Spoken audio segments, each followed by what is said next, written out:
Jadi kolbu itu bisa ingat cuma kepada yang sudah diketahui, karena si kolbu tidak akan bisa ingat kepada yang belum diketahui.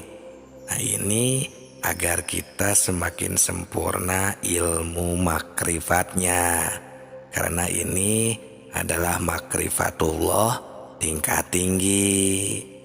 Nah, sahabatku, sahabat tilawah semuanya, ini urusan mengingat agar kita bisa makrifat dengan benar, sehingga bisa dirasakan oleh yang mengingatnya sendiri. Ini harus melalui proses tertentu seperti pelatihan, pengamalan, karena kolbu itu tidak akan bisa dibohongi. Jadi si kolbu bisa ingat cuman kepada yang sudah diketahui. Nah, pahami dengan baik. Kolbu tidak akan bisa ingat jika kepada yang belum ketahui. Yang belum diketahui, ya coba saja kita sama-sama rasakan. Apa bisa? Atau tanya hati kita masing-masing secara jujur. Apa bisa ingat kepada yang belum kita ketahui? Ini jawabannya ada di kolbu kita masing-masing. Untuk lebih jelasnya ada di kitab Sirrul Asror halaman 80. Di situ dijelaskan, wa amma natijatu dzikrur ruh fahuwa musyahadatu anwa'i tajaliyati sifati. Yang artinya, yang dikatakan zikir ruh itu ialah menyaksikan tajalinya sifat. Nah, di dalam keterangan ini ada kalimat zikir. Dan di sini makna zikirnya sudah bukan nyebut lagi, sudah bukan wirid lagi, atau menyebutkan kalimat-kalimat thayyibah lagi. Tapi di sini zikirnya sudah ke level ingat yang sebenarnya, ialah mengetahui atau menyaksikan. Nah, tapi untuk ingat itu harus mengetahui dulu kepada yang akan diingatnya. Apalagi ini urusan ketuhanan, urusan akidah, harus betul-betul positif kepada yang akan diingatnya. Nah, ini sering kita baca, padahal ya untuk dalilnya ini ada di orang-orang yang setelah sholat suka membacakan kalimat afdholul dzikri fa'lam annahu la ilaha illallah, yang artinya cukup-cukupnya ingat, atau afdholul dzikri itu dzikir yang afdol, yang maksimal, yang paling utama itu adalah fa'lam, ketahuilah. Nah, ini jawabnya, jawabnya ada di kalimat i'lam, yang artinya harus diketahui. Nah, baru annahu la ilaha illallah, sesungguhnya tiada Tuhan selain Allah. Nah, di dalam ayat ini kita semua sudah memahami.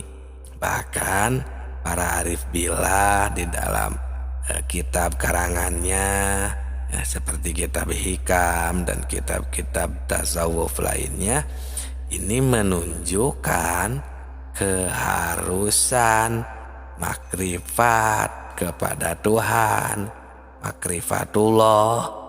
Ini menunjukkan kita ini harus, karena penting sekali. Ya, bahkan awalnya beragama itu makrifat, harus tahu agar ketika nanti kita menyembah, beribadah, itu kita tahu kemana kita menyembah. Karena seolah-olah ini ya, seolah-olah seperti kalau kita lihat non muslim seperti yang menyembah patung contohnya, itu yang disembah jelas ada di depan. Nah sedangkan kita yang disembah kayak goib gitu. Nah padahal untuk orang yang sudah makrifat, yang sudah benar-benar mengetahui ibadah kepada Allah dengan sempurna, itu tidak goib. Allah itu dzahir, nyata, ada di muhit ya, di sekitar, di semua. Karena Allah itu muhitun ala kulli syai'in qadir ya. Allah itu ada di semua ya ciptaannya. Karena ciptaannya itu adalah pasti tidak akan terpisah dengan yang menciptakannya. Seperti kita melihat orang yang sedang mencangkul. Contohnya, kita bayangkan orang yang mencangkul di tengah sawah.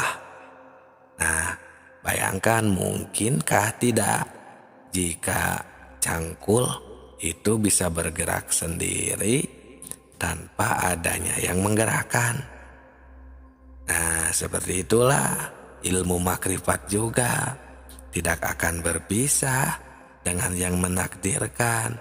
Selagi ada takdirnya, selagi ada ciptaan, ada kehidupan, nah itu pasti ada Allah, ada Tuhan yang menakdirkan. Nah inilah ilmu makrifat, inilah zikir yang sebenarnya.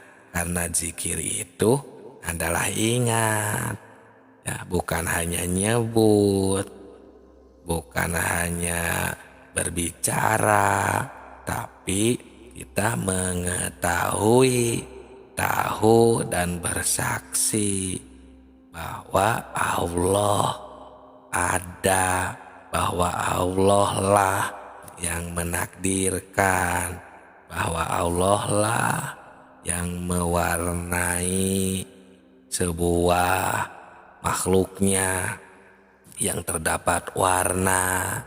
Contohnya warna buah yang merah, Allah yang menghendaki, menakdirkan si buah itu berwarna merah.